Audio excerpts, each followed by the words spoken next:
It is time to share some brief thoughts on Beetlejuice Beetlejuice, but first a little background on this one, because the first Beetlejuice movie is one of my all-time favorites. It's a movie that I heavily credit with firmly establishing my love of genre storytelling and practical filmmaking, and this new movie feels like an utterly joyful romp back into that world and that style of filmmaking. Michael Keaton does not skip a beat with this character. Jenna Ortega and Winona Ryder's mother-daughter storyline was a big winner for me. I found it gave the film a really effective beating heart. I also absolutely loved the concept behind Willem Dafoe's character. He plays an actor who becomes a cop in the afterlife, where he is essentially still playing a cop. Really, I quite enjoyed the entire ensemble featured in Beetlejuice Beetlejuice, but I do have to single one person out in particular. And it's Catherine O'Hara.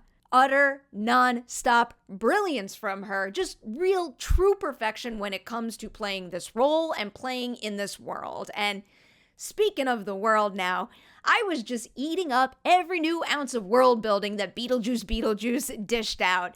There is some absolutely bonkers stuff in this movie, and does it all make sense? Absolutely not, but for me at least, that's a big part of the charm of it. Beetlejuice is and has always been a character who does not play by the rules whatsoever, and the afterlife is filled with endless absurdities. I think Beetlejuice Beetlejuice heavily benefits by leaning hard into that, both storytelling-wise and visually. And speaking of the visuals, one thing that I've been concerned about all throughout the development of this sequel is how could Tim Burton possibly recreate the lo-fi practical charm of the original movie, but also churn out a film that feels right to modern expectations and the modern eye. And now having seen it, I do think he hits the ideal balance of those two things. I was very impressed by that quality of the film.